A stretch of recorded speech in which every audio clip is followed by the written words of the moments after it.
When I was looking for an apartment, I knew I didn't want something that was like thousands of other spaces in the city. And then I found this apartment, which was inside a 1800s federal-style building that was once a business that sold furs, an artist's refuge, and a home for women. It had the charm and character that I was looking for, but it needed a ton of work, which I did mostly myself and with the help of a handyman. The whole restoration took about 4 years because I was just starting my architecture career, I was working late nights, and I did what I could with my budget. On top of all that, just before I purchased this apartment, my grandparents died.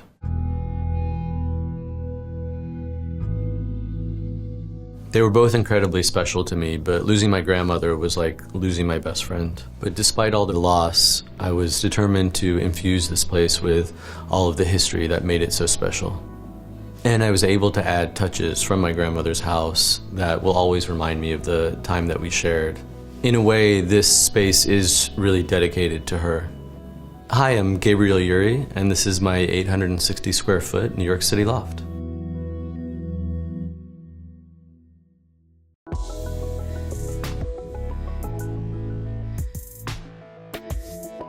We're in the living room space now. When I first came to see this space, it was a bit of a disaster, to be honest. Half of the walls were unfinished. People, I think, had started to try to fix things, but ran out of money and then decided that they wanted to sell. I knew immediately that I wanted to peel back some of the layers, and I had a feeling there was this beautiful brick behind the plaster, and I was right. So I knew I wanted to expose this west side wall, and we did from this end all the way to the opposite end of the apartment. And since this building was a furrier, we actually found little pockets of fur that were hidden in the wall.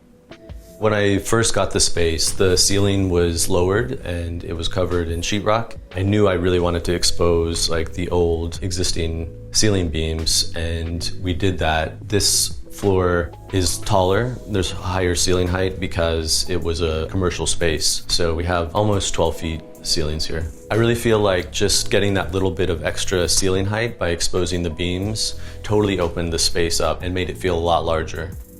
Since this is a small space, I wanted to maximize any opportunity to get extra storage. So underneath these cushions, there's additional storage here. I came up with this idea because this platform had to stay here. So I figured if it's gonna be here, we might as well add a little bit of extra storage. I wanted to retain as much of the original industrial character that already existed in the space. And I wanted to also imbue a little bit of my own more minimalist modern style. But I also had like some really great mid-century pieces that I got from my grandmother, like this Hans Wegner chair. The apartment's really a marriage between those three different ingredients. My grandmother Norlie was born in Vienna in Austria, and when she was about 12 or 13, escaped due to the Nazi occupation and went to the Czech Republic before ultimately ending up here in New York City. And she settled in Queens with my grandfather, and she found out after coming here that her father had been killed in a concentration camp. I'll always be grateful to New York City for providing that safe haven for her and allowing her to start the family which I am part of. Even before I came out, my grandmother sensed that I was queer, and she actually brought the conversation up with me, which just made it easier for me. My parents were super accepting, but my grandmother Norlie, I always felt like I could actually talk to her and divulge even more to her, partly because she also had this untraditional, non-conventional relationship in her life. My grandparents, they had an open marriage. They both had their own partners in addition to one another. They really did love each other intensely, and they were bonded for life. I may not have realized at the time, but I think she really fostered this just super tolerant, accepting environment for me that as an adult, I realized more and more was incredibly formative for me. And having these reminders everywhere of my grandparents makes me feel safe and at home.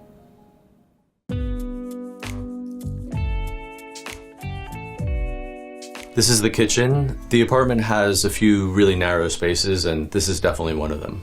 I know for some people, a kitchen like this probably would be too small, but I'm not the world's greatest chef, so for me, it was totally fine. The layout is pretty much the same as how the apartment was when I found it. I did change the cabinet doors to these stainless steel doors and refinish the butcher block countertop. When I was restoring the place, my neighbors were also doing a renovation to their apartment and happened to be getting rid of the original tin ceiling tile. And when I realized this, I asked them, could I have it? And I was able to restore the original tile from the building into the kitchen, and I love it.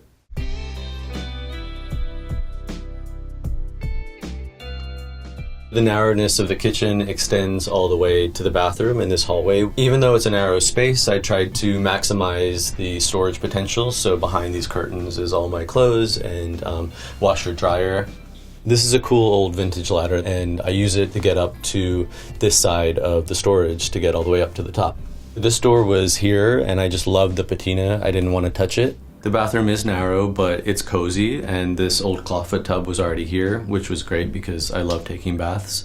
And I just painted the walls black and left the exposed brick, so it creates this sort of kind of dark and sensuous bathroom. I also put the old tin from the building on the bathroom ceiling and just gave it a fresh coat of paint. I didn't want to cram the room with storage space, but I did put in these little corner shelves, which are very practical. And then I had this bath tray created out of the same wood so that I can have like a glass of wine or some green tea in the morning in my bath. So this is like a weird L-shaped hallway that connects the dining room to the kitchen, but I figured why not make it a little moment for art and some beautiful objects. This is the bust of my grandmother that she had in her house. And my side passion is photography, so this is a mix of my own photographs and artists that I really admire.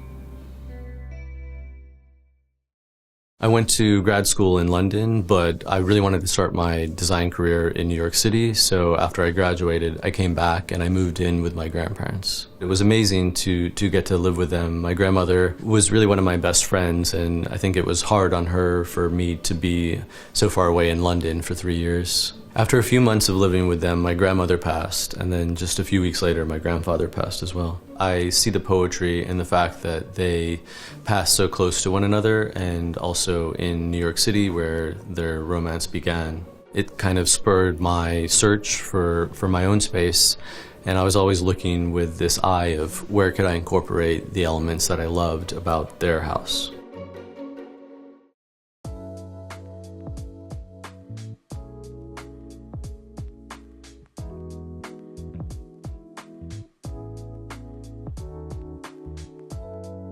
Now we're here in the dining room / library. I decided to hang this amazing window that I got from my former office building, Star Lehigh on the west side.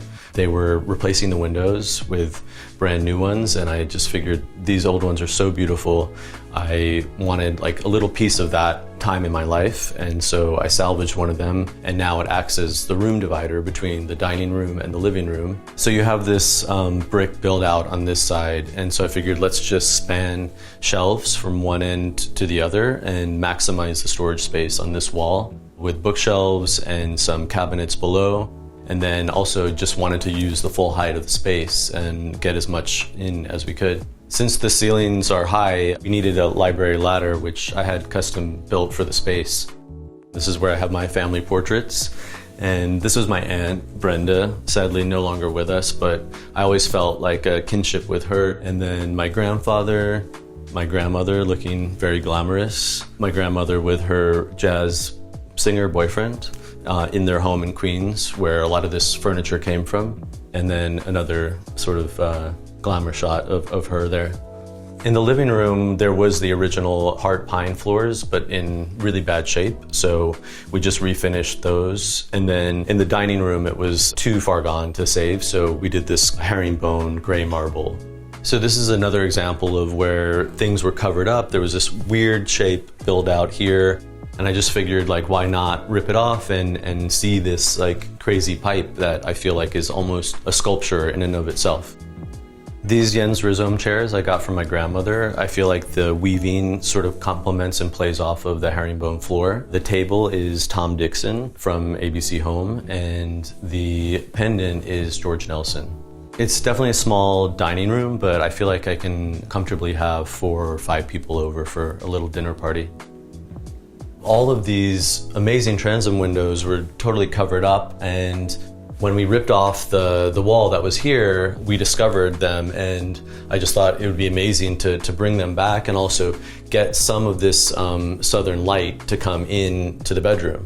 And these pocket doors were in my grandmother's house. She was not formally trained as a designer, but I feel like she just had this incredible design sense, and she sketched these doors out and had them built. And as a kid, I always loved seeing them in the house. It was a little bit of a challenge reconfiguring the hardware to fit into this thinner wall. So we devised this steel header that kind of hides the hardware. And now I think it works pretty well.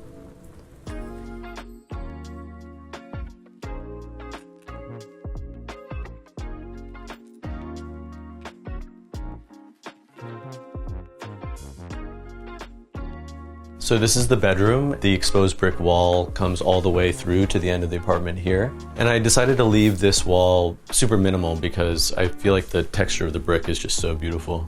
The bed is a custom design, and I just couldn't find anything on the market that I really loved, so decided to design something myself. The chairs on either side are Arthur Umanoff, also from my grandmother. These sconces are from a salvage place that I found on Atlantic Avenue in Brooklyn. They're actually industrial naval lights. I didn't mind seeing the exposed electric conduit.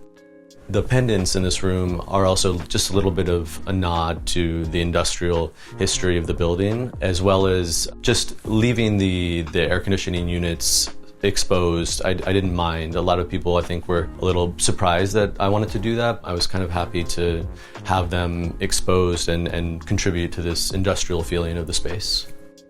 I went to grad school in London at the Architectural Association, and I had found this door in Oxfordshire, and I was using it there as my dining table, but I really didn't want to let it go, so I brought it back with me, and now it's my closet door for the bedroom.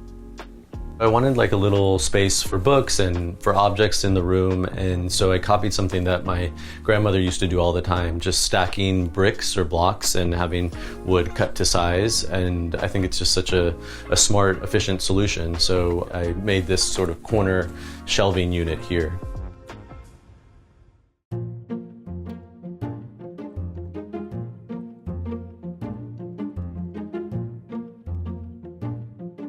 From an early age, I was interested in architecture and design. I would play The Sims, but I wasn't really interested in the people. I just wanted to build the houses for the people, and I would have these old AD issues, and I would see houses that I loved, and I'd recreate them in the game.